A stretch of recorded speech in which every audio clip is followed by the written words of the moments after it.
శ్రీమతే రామానుజాయ నమః. నేటి మంచి మాటలో విగ్రహారాధన ప్రాముఖ్యం గురించి తెలుసుకుందాం. ఒకప్పుడు చైతన్యుడు అనే భక్తుడుండేవాడు.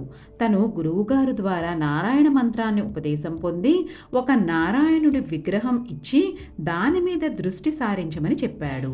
చైతన్యుడు కూడా మంత్రాన్ని వల్లిస్తూ నిత్యం ఆ విగ్రహాన్ని పూజిస్తూ ఉండేవాడు. కానీ విగ్రహంలో చలనం లేదు. దేవుడు కూడా తనని గుర్తించినట్టు కనపడలేదు. చైతన్యుడు నిరాశతో తన గురువు దగ్గరికి చేరి తనకు విష్ణుమూర్తి విగ్రహం కరుణించటం లేదని, తనకు మరొక కొత్త ఉపదేశం చేయాల్సిందిగా గురువుని కోరుకుంటాడు. చైతన్యుడి అజ్ఞానానికి నవ్వుకొని సరే అంటాడు. ఈసారి శిష్యుడికి శివమంత్రాన్ని ఉపదేశించి శివుడి మూర్తిని ఇచ్చి భోలానాథుడు త్వరగా కరుణిస్తాడు అని చెప్పి శిష్యుడిని పంపిస్తాడు.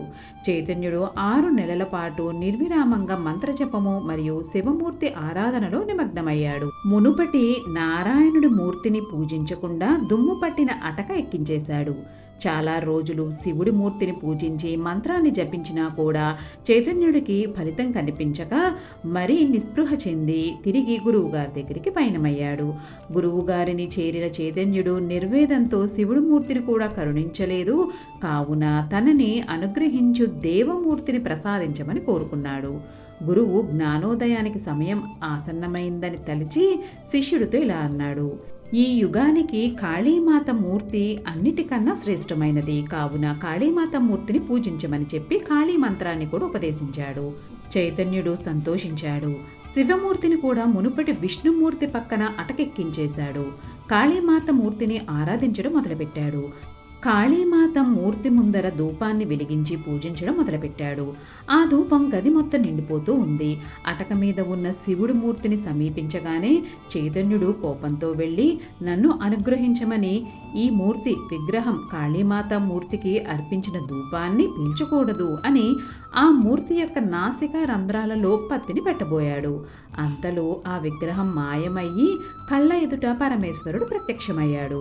పరమేశ్వరుడు చిద్విలాసం చేస్తూ దయతో కోరిక కోరుకో అన్నాడు.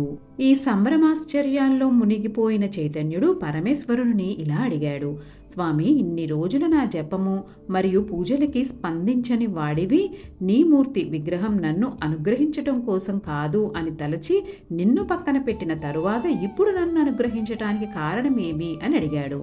పరమేశ్వరుడు ఇలా సమాధానమిచ్చాడు: కుమారా చైతన్య, నువ్వు ఇన్ని రోజులు పూజించిన ఆ మూర్తిలో నేను ప్రాణంతో ఉన్నాను అన్న భావంతో పూజించలేదు. ఇన్ని రోజులు కేవలం ఒక రాతి విగ్రహంగానే భావించావు. కానీ ఈ రోజు నా మూర్తికి ప్రాణం ఉన్నది అన్న భావనతో నేను ధూపాన్ని పీలుస్తున్నాను అని, నా మూర్తిలో ప్రాణంతో కూడిన నేను ఉన్నాను అని తలచావు. కావున నీకు అనుగ్రహం లభించింది అని చెప్పాడు.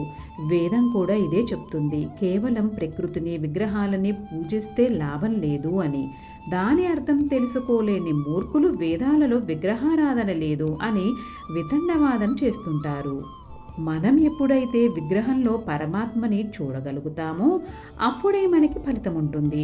ఏదో విగ్రహానికి దండం పెట్టేశామా వెళ్ళిపోయామా అన్న చందాన కాకుండా ఎప్పుడైతే ఆ విగ్రహంలో పరమాత్మ స్వరూపాన్ని స్మరిస్తామో అప్పుడే దాని తగ్గ ఫలితం తప్పక లభిస్తుంది. సర్వం శ్రీకృష్ణార్పణమస్తు.